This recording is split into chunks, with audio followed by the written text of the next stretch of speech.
بسم اللہ الرحمن الرحیم لإیلاف قریش إيلافهم رحلة الشتاء والصيف فليعبدوا رب هذا البيت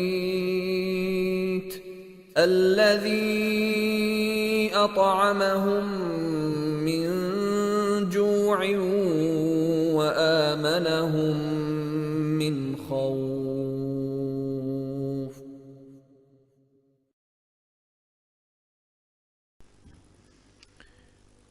تمام تعریفیں اللہ کی ذات کے لیے ہیں جو ہر نقص اور ہر عیب سے پاک ہے۔ وہی خالق کے ارض و سما ہے، وہی اس قابل ہے کہ اسی کی عبادت کی جائے۔ درود و سلام رسول رحمت صلی اللہ علیہ وسلم کی ذات گرامی کے لیے جو اللہ تعالیٰ کی طرف سے ہدایت کا پیغام لے کے آئے اور آپ ہی کی ذات پر قرآن کریم کا نزول اللہ تعالیٰ نے جبریل کے ذریعے فرمایا اور آپ صلی اللہ علیہ وسلم نے قرآن کی تعلیم نہ صرف دی بلکہ عملی طور پر عمل کر کے بتایا اور سکھایا، اور لا ریب حضور ہی کی اتباع، حضور ہی کا طریقہ، حضور ہی کی سنت کے مطابق ہم سارے اعمال کو اختیار کر کے دنیا اور آخرت کی کامیابیاں حاصل کر سکتے ہیں۔ دعا ہے کہ اللہ اپنی رحمت سے ہم عاجزوں اور کمزوروں کی طرف سے اربھا درود و سلام جناب محمد الرسول صلی اللہ علیہ وسلم پر نازل فرما، آپ کے اصحاب کبار، صحابہ اور صحابیات سب پر اپنی رحمت نازل فرما، جنہوں نے دین کو حضور سے سمجھا اور ہم تک پہنچایا۔ اور آج ہم بھی مسلمان اور قرآن کریم کے پڑھنے والے کہلا رہے ہیں۔ اللہ سے دعا ہے کہ اللہ تعالیٰ اس بابرکت مہینے میں ہماری کوششوں، کاوشوں کو، نیکیوں کو قبول و منظور فرمائے اور اس کے نتیجے میں ہم سب کی دنیا اور آخرت اچھی کر دے۔ آپ سب اس بات سے بخوبی آگاہ ہیں کہ جمعے کا وقت بڑا مختصر ہوتا ہے، اور اس بات سے بھی واقف ہیں کہ رمضان مبارک کا آج پہلا جمعہ ہے۔ چند باتیں اپنی اور آپ سب کی اصلاح کے لیے اس حدیث کی روشنی میں گزارش کروں گا جو جناب محمد الرسول اللہ علیہ وسلم نے ارشاد فرمایا، جبریل اللہ کا فرشتہ محمد الرسول اللہ علیہ وسلم کے پاس عین اس وقت آیا جب آپ ممبر پر خطبے کے لیے تشریف فرما ہوئے۔ حدیث آپ نے کئی بار سنی، اس کا ایک حصہ جو میں اپنے بیان سے متعلق سمجھتا ہوں۔ آپ نے جب پہلی سیڑھی پر پیر رکھا تو آپ نے فرمایا آمین، دوسری پر رکھا تو فرمایا آمین، تیسری پر رکھا تو فرمایا آمین۔ فراغت کے بعد صحابہ نے پوچھا، اللہ کے رسول آج آپ نے یہ نیا انداز اختیار فرمایا، پہلے تو آپ آمین آمین نہیں کہتے تھے، کیا بات ہے؟ نبی محترم صلی اللہ علیہ وسلم نے فرمایا، میرے پاس جبریل آئے اور جبریل نے 3 بد دعائیں دی اور میں نے ان پر آمین کہی۔ اب اس بات کو آپ ذہن میں رکھیں، 3 دعائیں، بد دعائیں کن کے لیے؟ فرمایا وہ شخص جو اپنے والدین کو پائے اور ان کی خدمت کر کے اللہ کو راضی نہ کر سکے اور جنت حاصل نہ کر سکے، اللہ کی رحمت سے اس کو دوری ہو، میں نے کہا آمین۔ دوسرا وہ شخص جس نے رمضان مبارک کا بابرکت مہینہ پایا اور وہ اللہ کو راضی نہ کر سکا اور اپنے گناہوں کی معافی نہ مانگ سکا، اللہ کی رحمت سے اس کو بھی دوری ہو، میں نے کہا آمین۔ تیسرا وہ شخص ذکرت عندہ، میرا نام یعنی محمد صلی اللہ علیہ وسلم کا نام لیا جائے اور وہ آپ پر درود نہ پڑے، وہ بھی اللہ کی رحمت سے محروم اور اس کو رحمت سے دور کر دیا جائے، میں نے کہا آمین۔ یہ 3 آمینیں ہیں میں صرف جو رمضان سے متعلق بات رکھتی ہے تعلق، اس کا تھوڑا سا آپ کے سامنے گزارش کرنے کا ارادہ رکھتا ہوں۔ اللہ تعالیٰ سے دعا ہے کہ اللہ مجھے آپ سب کو حق کہنے، سننے، سنانے اور عمل کرنے کی توفیق نصیب فرمائے۔ میں کوئی اتنا پڑھا لکھا بھی نہیں ہوں اور اتنا کوئی شعرا نوا خطیب بھی نہیں ہوں، کبھی کبھار آپ کے سامنے آتا رہتا ہوں ملاقات کے لیے بھی، تو اس لیے میری جو بنیادی کوشش ہے وہ ہے اصلاح، کہ رمضان کے بابرکت مہینے سے ہم وہ اعمال اختیار کریں جس سے اللہ راضی ہو جائے اور ہم سب کی دنیا بھی بن جائے اور آخرت بھی سدھر جائے۔ قرآن کریم کی آیت کا ایک ٹکڑا میں نے آپ کے سامنے تلاوت کیا ہے، شہر رمضان الذی انزل فیہ القرآن۔ رمضان کا بابرکت مہینہ وہ ہے جس میں قرآن نازل کیا گیا۔ اب یہ باتیں آپ کی ساری سنی سنائی ہیں۔ قرآن ایک عظمت والی کتاب، ایک برکت والی کتاب، ایک رشد و ہدایت والی کتاب، اور تمام کتب سماویہ سے جتنی کتابیں اللہ نے نازل فرمائی ہیں ان تمام کتابوں میں بہتر، برتر اور افضل کتاب، جس کے اندر کوئی کمی، کوئی بیشی نہیں، جس طرح جبریل لے کر آئے، جبریل نے محمد الرسول اللہ صلی اللہ علیہ وسلم تک پہنچائی اور حضور نے امت تک پہنچائی اللہ کی اس امانت کو، اور اس امانت کے پہنچانے میں آپ نے حق ادا فرمایا۔ آج قرآن کریم اسی صورت میں آپ کے پاس مصحف کی صورت میں موجود ہے۔ اللہ ہمیں اس کو پڑھنے کی توفیق عطا فرمائے۔ سوال میرا آپ سب سے ہے، میری بیٹیاں، میری مائیں، میرے بہنیں اور آپ بزرگ اور بچے، قرآن کریم سن کر آپ کے دلوں پر کیا انقلاب ہوا؟ گویا آپ نے 2-3 سپارے تو سن ہی لیے ہوں گے، آج تیسری تراویح ہوگی یا چوتھی تراویح ہوگی، تو یہ قرآن سن کر آپ کے دلوں کی کیفیت پر کیا ہوا؟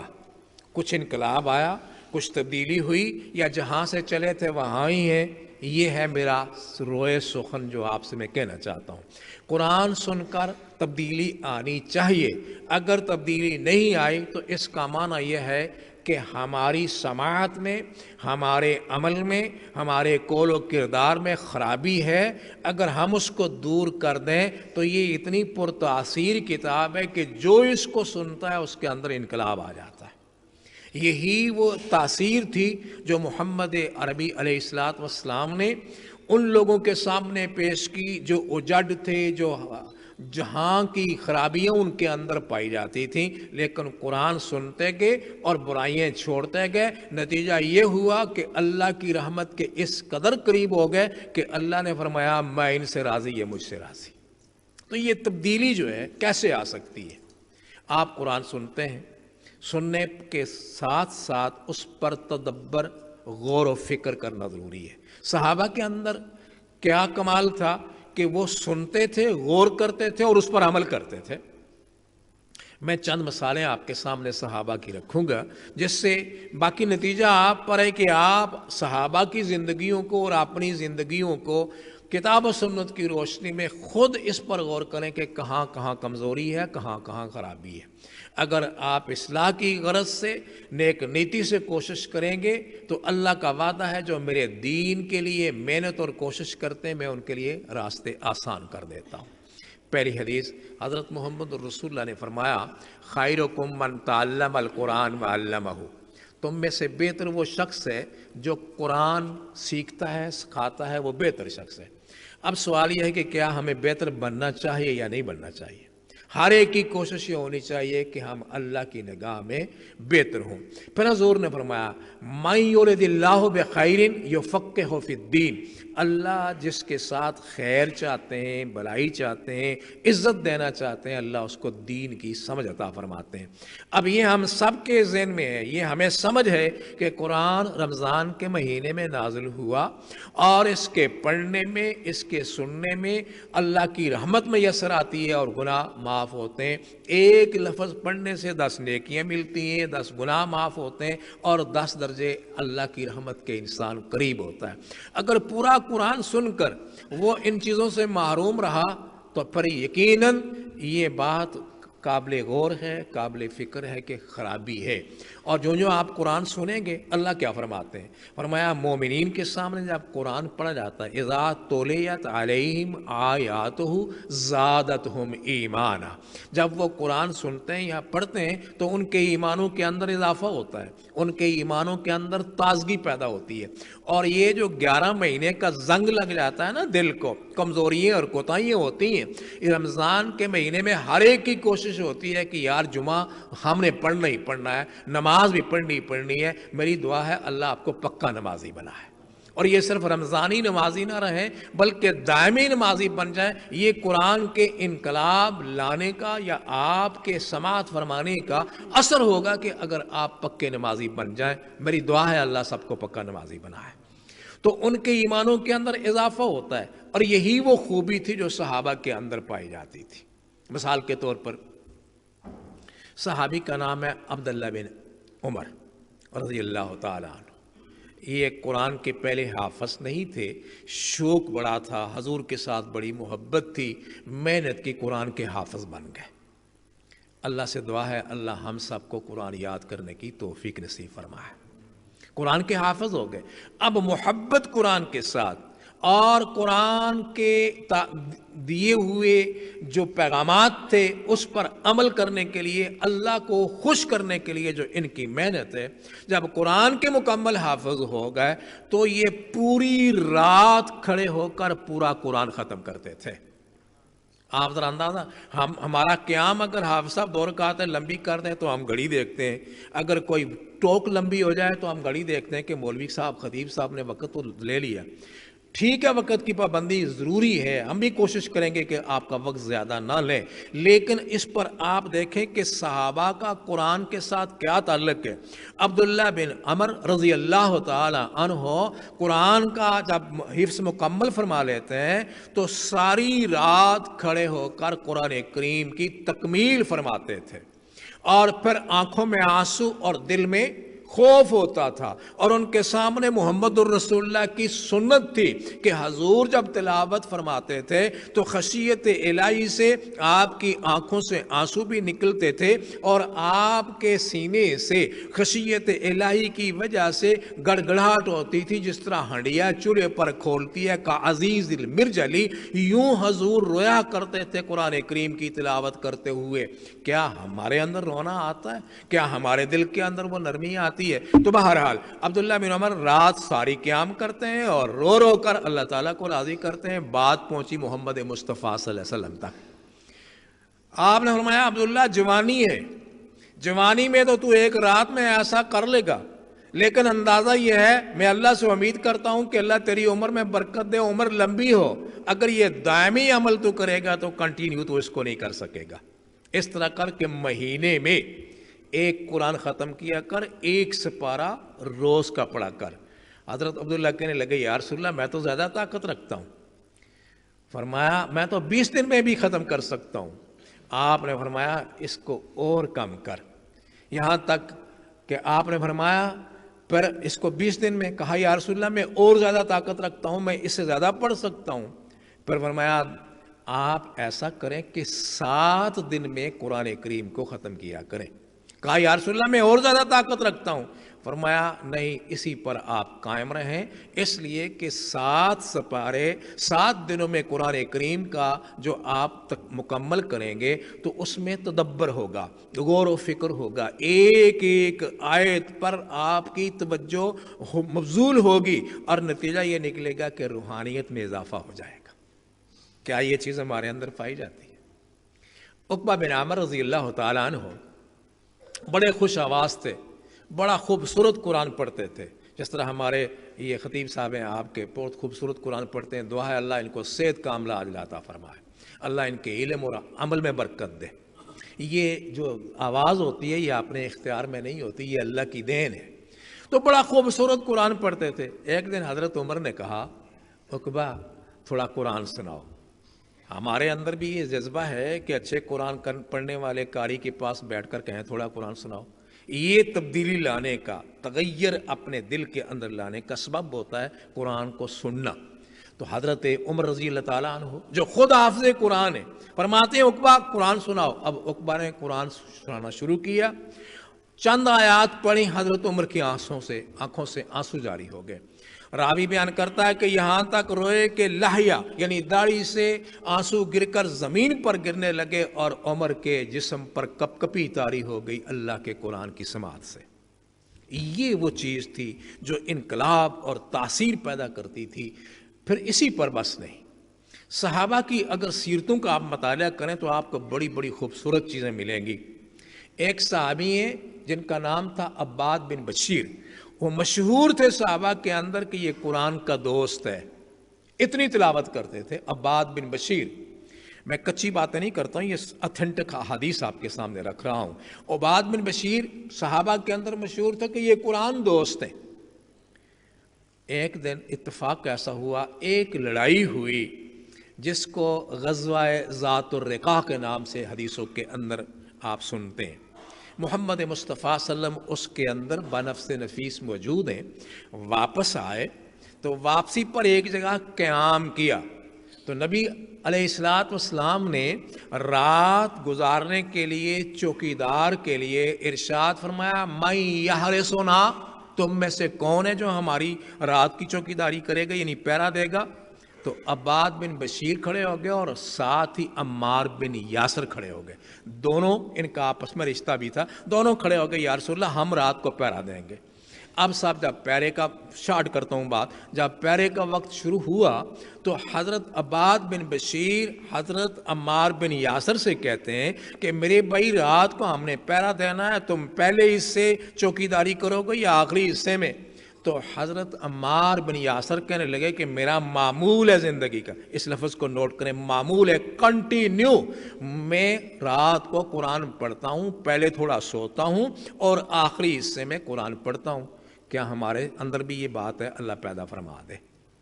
میں رات کا آخری حصہ قرآن پڑھتے پڑھتے گزارتا ہوں عبادت میں، تہجد میں، تو میں پہلے آرام کروں گا۔ حضرت عباد بن بشیر کہنے لگے ٹھیک ہے تم آرام کرو اور میں پیرا دے رہا ہوں۔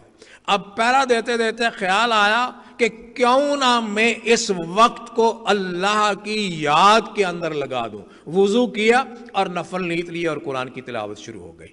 دشمن طاق میں تھا، دیکھا کہ یہ ہے پہرے دار اور یہ نماز پڑھ رہا، اس نے نشانے پر تیر مارا جو سیدھا لگا عباد بن بشیر کے، اور یہ قرآن کریم کی تلاوت میں محو ہیں، مصروف ہیں، لذت قرآن میں اس قدر ڈوبے ہوئے ہیں کہ یوں ہاتھ سے تیر کھینچا اور باہر پھینک دیا، لیکن قرآن کی تلاوت نہیں چھوڑی۔ دشمن نے دیکھا یہ تو اسی طرح، پھر دوسرا تیر مارا، اب جو دوسرا تیر لگا تو وہ بھی اسی طرح نکال کے اس کو پھینک دیا، لیکن تلاوت نہیں چھوڑی۔ اب تیسرا تیر مارا اور وہ زیادہ گہرا لگا، خون کا فوارہ پھوٹ پڑا۔ حضرت عباد بن بشیر نے اپنی نماز مکمل کی، سلام پھیرا اور عمار بن یاسر کو اٹھایا کہ بھائی اٹھو۔ جب عمار نے دیکھا تو وہ بڑے پریشان ہوئے، کہنے لگے پہلے کیوں نہیں اٹھایا؟ فرمایا میرے سامنے ایک طرف اللہ کا قرآن تھا اور اب جو تجھے اٹھایا اس لیے کہ محمد رسول اللہ نے ایک ذمہ داری سونپی تھی، اور اگر میں اسی حال میں گر گیا یا اللہ کے پاس پہنچ گیا تو وہ ذمہ داری ادھوری نہ رہ جائے، اس لیے میں نے تلاوت کو چھوڑا اور کہا کہ اٹھو، کیونکہ قرآن کی تلاوت اور اس کی لذت نے مجھے اس قدر میں لگ گیا تھا، ڈوب گیا تھا کہ اگر حضور کے اس حکم کا احساس نہ ہوتا تو میں جب بھی نماز کو جاری رکھتا۔ یہ تھی صحابہ کی قرآن کے ساتھ محبت اور صحابہ کے قرآن کریم پر عمل کرنے کا فکر اور اپنی آخرت بنانے کا فکر۔ آئیے دو مشہور جرنیلوں کی بات آپ کے سامنے رکھتا ہوں۔ ہمارے بھی جرنیل ہیں، میں اپنی بات کرتا ہوں، میرے سے تو 5 وقت کی نماز سنت کے مطابق ادا نہیں ہوتی۔ اللہ سے دعا کریں اللہ ہمیں سنت کے مطابق نمازی بنا دیں۔ آپ جانتے ہیں، نام سنا ہوگا معاذ بن جبل کا، ایک بار نہیں کئی بار سنا ہوگا علماء سے۔ دوسرے ہیں ابو موسیٰ اشعری، ان دونوں کو یمن کا گورنر بنا کر محمد الرسول اللہ صلی اللہ علیہ وسلم نے بھیجا۔ ایک صوبے میں معاذ بن جبل ہے اور دوسرے میں ابو موسیٰ اشعری ہیں رضی اللہ تعالی عنہما۔ اب یہ دونوں ان کو گورنر کیوں بنایا؟ حالانکہ ان سے عمر رسیدہ تجربہ کار لوگ موجود تھے۔ حضور کا انتخاب یہ تھا کہ یہ قرآن کے قاری اور قرآن کے حافظ تھے، تو گویا قرآن کے قاری اور قرآن کے حافظ کو ترجیح دی جناب محمد الرسول اللہ صلی اللہ علیہ وسلم نے۔ اب یہ دونوں اپنی ڈیوٹی پر چلے گئے، ایک دن دونوں کی ملاقات ہو گئی۔ اب یہ بات قابل غور ہے، اس پر آپ بھی سوچیں، میں بھی سوچوں، اور اللہ سے دعا کرتے ہیں اللہ عمل کی توفیق نصیب فرمائے۔ دونوں بیٹھ گئے، ابو موسیٰ اشعری سے معاذ بن جبل سوال کرتے ہیں کہ بھائی تم قرآن کتنا پڑھتے ہو؟ ہماری جو ٹاک ہوتی ہے، معاملات ہوتے ہیں، قرآن کے بارے، دین کے بارے میں نہیں ہوتی، ہمارے اپنے معاملات ہوتے ہیں۔ اولاً تو ہمارے سینے صاف نہیں ہوتے، رمضان کا مہینہ آ بھی جائے تو یہ زنگ جو لگا ہوا ہے حسد بغض کینے کا تکبر کا، یہ صاف نہیں ہوتا۔ دعا کریں اللہ اپنی رحمت سے دور کر دے۔ تو حضرت معاذ نے پوچھا ابو موسیٰ اشعری کس طرح پڑھتے ہو؟ فرمایا بات یہ ہے کہ میں اپنا ایک سیکنڈ بھی ضائع نہیں کرتا، بیٹھے اٹھے چلتے پھرتے سواری پر بھی میں اللہ کے قرآن کی تلاوت کرتا ہوں۔ یہ تھی وہ محبت صحابہ کی۔ اب ابو موسیٰ اشعری پوچھتے ہیں معاذ آپ کیا کرتے ہیں؟ فرمایا میری ایک عادت ہے کہ میں پہلا حصہ تھوڑا آرام کرتا ہوں اور آخری حصے میں اللہ کے قرآن کی تلاوت کرتا ہوں، اس میں ناغہ نہیں کرتا، میں چھوڑتا نہیں۔ یہی وہ وجہ تھی، وہ معزز تھے زمانے میں عامل قرآن ہو کر، ہم ذلیل و خوار ہیں زمانے میں تارک قرآن ہو کر۔ ہم نے قرآن کو پڑھنا بھی چھوڑ دیا، قرآن کے احکامات کے مطابق عمل کرنا بھی چھوڑ دیا۔ بڑی بڑی خوبصورت زندگی ہے صحابہ اکرام رضوان اللہ تعالی علیہم اجمعین کی، کہ وہ قرآن کے پڑھنے میں وقت لگاتے تھے، توجہ کرتے تھے، اور وہ اس کو چھوڑتے نہیں تھے۔ ہم رمضان کے بعد سال کے قاری صاحب آتے ہیں، تراویح پڑھتے ہیں، سنتے ہیں، اور جو ہی رمضان گیا ہماری وہ رونقیں بھی گئیں، ہمارے نماز، آپ خود اس کے وٹنس ہیں، میں کیا اس پر تبصرہ کروں۔ ہم تو زندگی مسجدوں میں گزار دی، اس لیے ہمارا جو تجربہ ہے وہ یہی ہے کہ آیا رمضان مسجدیں بھر گئی، اور گیا رمضان اور مسجدیں خالی ہو گئیں۔ تو معلوم یہ ہوا کہ قرآن کا اثر ہم نے دل پر نہیں لیا۔ اگر قرآن کا اثر ہم دل پر لیتے، اس پر غور کرتے، تو جس طرح مسجد میں آئے پھر اس کو نہیں چھوڑتے۔ مومن کی مثال یہ ہے، حضرت محمد الرسول اللہ نے فرمایا احب البلاد الی اللہ مساجدہا، اللہ کے نزدیک سب سے محبوب ترین جگہ جو ہے وہ مسجدیں ہیں، اور پھر وہ بندے پیارے ہیں جو مسجدوں کو بناتے ہیں۔ ابغض البلاد الی اللہ اسواقہا، اور ناپسندیدہ مقامات بازار اور چورستے ہیں جہاں شیطان کے بسیرے ہوتے ہیں، ہر طرح کی برائی ملتی ہے۔ تو مسجد کے اندر آنے والا، فرمایا مومن کی حالت یہ ہے کہ جب وہ مسجد میں آتا ہے تو اس کی کیفیت یہ ہوتی ہے کسمک، مچھلی کی طرح، جس طرح مچھلی گھومتی ہے، خوش ہوتی ہے، جھومتی ہے پانی کے اندر، اس طرح مومن جب مسجد کے اندر ہوتا ہے تو وہ خوش ہوتا ہے کہ میں اللہ کے گھر میں آ گیا ہوں۔ فرمایا منافق جب مسجد میں آتا ہے تو اس کی مثال قفس کے اندر بولٹ کی ہے، پرندے کی ہے۔ جس طرح قید ہوتا ہے پرندہ تو وہ کہتا ہے کسی طرح میں چھوٹوں بھاگوں، اسی طرح جو دیکھا دیکھی نماز کے لیے آتے ہیں وہ کہتے ہیں جلدی نماز ختم ہو تو میں نکل جاؤں۔ اور آپ دیکھ لیں سلام پھرتا ہے تو ہم بھاگتے ہیں۔ کم از کم وہ مسنون ذکر اللہ اکبر استغفر اللہ سبحان اللہ جو سنت ہے، جو اللہ کے قریب لے جانے والی چیز ہے، اس پر عمل کرنے کی کوشش کریں، اللہ اس کی توفیق عطا فرمائے۔ میرے علم میں بات آئی کہ آپ کی یہ مسجد جو اس میں نیچے آپ کام کرا رہے ہیں، اللہ تعالیٰ آپ کو مزید توفیق دے کہ اس کو تکمیل کریں۔ میں ایک بات کہنا چاہتا ہوں پریکٹیکل، میں محمدی مسجد میں ہوں عالم راب، ہم نے 3 لاکھ کا پلاٹ خریدا، الحمدللہ جمعیت کے مسجد کے نام وہ ہو گیا پلاٹ۔ اب اس میں 1,58,000 ہمارا قرض اسنا تھا۔ آپ سے کہا میں گناہ گار بندہ ہوں، اللہ تعالیٰ نے میری آواز پر جنہوں نے لبیک کہی، میں دعا کرتا ہوں اللہ ان کی دنیا بھی اچھی کر دے، آخرت بھی اچھی کر دے۔ پیسے ہو گئے، پلاٹ ہو گیا۔ اب وہ 1.5 سال کے عرصے میں ہم باہر نہیں گئے، انہی نمازیوں نے دل کھول کر دیا اور وہ قرضہ ختم ہو گیا، بلکہ ہمارے پاس 8-10 ہزار اوور پیسے جمع ہو گئے۔ میرے کہنے کا مدعا آپ سے یہ ہے کہ یہ آپ کی مسجد ہے، آپ اس کے نمازی ہیں، اس کی آبادی، اس کی جو ضرورت ہے اس کا پورا کرنا یہ آپ کے فرائض میں سے فرض ہے۔ اس لیے اگر آپ اس میں دل کھول کر حصہ لیں گے اور ڈونیٹ کریں گے تو اس کے جو فائدے ہوں گے، کیا فائدے ہوں گے، 2 کا ذکر کروں گا۔ جو اللہ کے راستے میں خرچ کرتا ہے اللہ اس کے مال میں کمی نہیں آنے دیتے۔ نمبر 1۔ نمبر 2، جو اللہ کے راستے میں مسجدوں کے لیے خرچ کرتا ہے، مسجد کی آبادی کے لیے محنت کرتا ہے، اللہ اس کے گھر کو ویران نہیں ہونے دیتے۔ جو اللہ کے گھر کو آباد کرتا ہے، اللہ اس کے گھر کو آباد کرتے ہیں۔ اس لیے میری آپ سے رمضان کے اس مہینے میں یہ گزارش ہے کہ اس مسجد کے لیے دل کھول کر جو کر سکتے ہیں کریں، اللہ آپ کو مزید دے گا اور آپ کی دنیا اور آخرت اچھی ہوگی۔ بات سمیٹتے ہوئے آئیے عمل کی ایک بات کرتا ہوں قرآن کے آئینے میں، اور پھر میں بات سمیٹتا ہوں۔ آپ سارے بھائی، میں یہ وثوق سے کہہ سکتا ہوں کہ آپ سب کو سورۃ اخلاص قل هو اللہ احد یاد ہے۔ یاد ہے کہ نہیں ہے؟ سب کو یاد ہے، لیکن کبھی غور فرمایا کہ اس میں کیا ہے؟ چونکہ میرا ٹاپک یہ ہے کہ قرآن تبدیلی پیدا کرتا ہے، لیکن یہ سورہ جو ہر رکعت کے اندر آپ پڑھتے ہیں، بار بار پڑھتے ہیں، چھوٹے کو، بڑے کو، ماں کو، بیٹی کو یاد ہے، کبھی غور فرمایا کہ اس سورت کی برکات کیا ہیں؟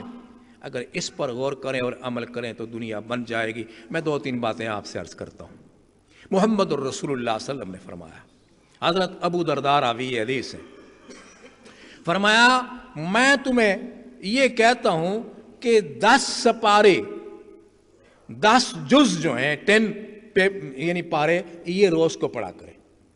اب ابو درداء کہتے ہیں کہ میں نے عرض کیا من یستطیع منا، اللہ کے رسول ہم میں سے کون طاقت رکھتا ہے کہ جو 10 سپارے روز پڑھے؟ فرمایا میں تمہیں ایک بات بتاتا ہوں، اگر تم اس کو سمجھ کر پڑھو گے تو اللہ تمہیں ثواب عطا فرمائے گا۔ اب ہماری طرح تو نہیں تھے نا کہ وہ اس سے سنا اور دوسرے کان سے نکال دیا۔ کہنے لگے یا رسول اللہ بتائیے۔ فرمایا جو آدمی سمجھ کر سورہ اخلاص پڑھے گا، اللہ اس کو اتنا ثواب اس توحید والی سورت کی برکت سے عطا فرمائے گا جتنا 10 سپارے پڑھنے کا ثواب ہے۔ تو یہ آپ پڑھ سکتے ہیں نا، یہ رمضان کے مہینے میں بڑا آسان طریقہ ہے۔ مسجد قباء کے ایک امام تھے، ان کا ایک معمول تھا کہ جب وہ سورۃ فاتحہ ختم کرتے، آمین ہوتی، تو پہلے وہ سورۃ اخلاص پڑھتے، قل هو اللہ احد اللہ الصمد لم یلد ولم یولد ولم یکن لہ کفوا احد۔ پھر اس کے بعد دوسری سورت پڑھتے، جو بھی پڑھتے، البقرہ پڑھتے یا البقرہ میں سے کچھ حصہ پڑھتے۔ کچھ نمازیوں نے کہا کہ پھر جب رکوع میں جاتے تو پھر سورہ اخلاص پڑھتے، شروع بھی اور رکوع میں جانے سے پہلے بھی سورۃ اخلاص پڑھتے۔ کہنے لگے یار یہ ایک ہی سورت پڑھ لیا کر، یہ کیوں بیچ میں ایسے کرتا ہے؟ انہوں نے کہا بات یہ ہے کہ میں تو اس کو چھوڑ نہیں سکتا، اگر آپ لوگوں کو میری امامت یا یہ سورت پڑھنا پسند نہیں تو آپ اپنے امام کا انتظام کر لیں، مجھے کوئی ناراضگی نہیں ہے۔ اب وہ متقی تھے، نیک تھے مسجد قباء کے امام، تو ساتھی کہنے لگے کہ یار نہیں یہ تو بات مناسب نہیں کہ تجھے ہٹایا جائے، لیکن ہم تحقیق کریں گے۔ بات محمد الرسول اللہ تک پہنچی کہ یا رسول اللہ ہمارے امام صاحب شروع کرتے وقت بھی اخلاص پڑھتے ہیں اور رکوع سے جانے سے پہلے بھی سورۃ اخلاص پڑھتے ہیں، یہ کیا ہے؟ اب حضور نے فرمایا تو کیوں ایسے کرتا ہے؟ عرض کیا اللہ کے رسول میں اس سورت سے بہت محبت کرتا ہوں۔ میں کیوں محبت کرتے ہو؟ اور میں اس میں اللہ رحمان کی صفات کا ذکر ہے، اس لیے میں اس کو نہیں چھوڑتا، میں پڑھتا ہوں۔ فرمایا اگر تو اس کے ساتھ محبت کرتا ہے تو محمد تجھے یہ بات بتاتے ہیں کہ خدا تیرے ساتھ محبت کرتے ہیں۔ سورہ اخلاص کوئی لمبی بات نہیں، اس لیے اگر آپ اس کو اختیار کریں گے تو آپ کو بڑا فائدہ ہوگا۔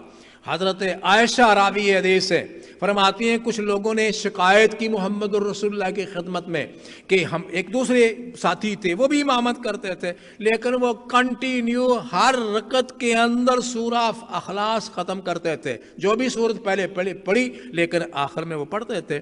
ان سے پوچھا کہ آپ ایسا کیوں کرتے ہیں؟ نبی محترم صلی اللہ علیہ وسلم کو عرض کرتے ہیں اللہ کے رسول چونکہ یہ اللہ کی توحید پر مبنی صورت ہے، میں اس کے ساتھ پیار کرتا ہوں۔ فرمایا میں پھر تمہیں بشارت دیتا ہوں کہ خدا بھی تیرے ساتھ محبت کرتے ہیں۔ تو یہ کوئی مشکل عمل تو نہیں ہے کہ جو نہ آپ کر سکیں، آپ کے بچے نہ کر سکیں، بلکہ عادت بنائیں، رات کو سوتے وقت بچہ ہو بیٹھ جاؤ۔ فرمایا آپ چاہتے ہیں جنت میں گھر بنے؟ بولیے چاہتے ہیں جنت میں گھر بنے؟ رمضان کا مہینہ اس میں شیاطین کو روکا جاتا ہے، جنت کے دروازے کھولے جاتے ہیں، لیکن غوطہ زنی کے لیے قرآن ہے، اس کو پڑھو گے تو کچھ ملے گا وگرنہ کچھ نہیں ملے گا۔ محمد الرسول اللہ صلی اللہ علیہ وسلم نے فرمایا جو آدمی سورہ اخلاص کو سمجھ سوچ کر بالاہتمام 10 مرتبہ پڑھے، 10 ٹائم پڑھے، اللہ جنت میں اس کے لیے گھر بناتے ہیں۔ کیا خیال ہے، ضرورت ہے کہ نہیں؟ یہ دنیا تو سیر روزہ ہے، یہ تو فانی ہے، اور وہ زندگی دائمی ہے، وَهُمْ فِيهَا خَالِدُونَ، وہاں دائمی زندگی ہے، ہمیشہ کی زندگی ہے۔ اس زندگی کو بنانے کے لیے دوستو بزرگوں ضرورت ہے کہ یہ محنت کرو۔ یہ رمضان کا مہینہ، اس کے اگر نفل آپ پڑھیں گے تو فرضوں کا ثواب ملے گا، اس میں ایک نیکی کریں گے تو کئی گنا اس کو ثواب ملے گا۔ اگر اس انداز سے قرآن کو سمجھیں اور پڑھیں تو آپ کو فائدہ ہوگا۔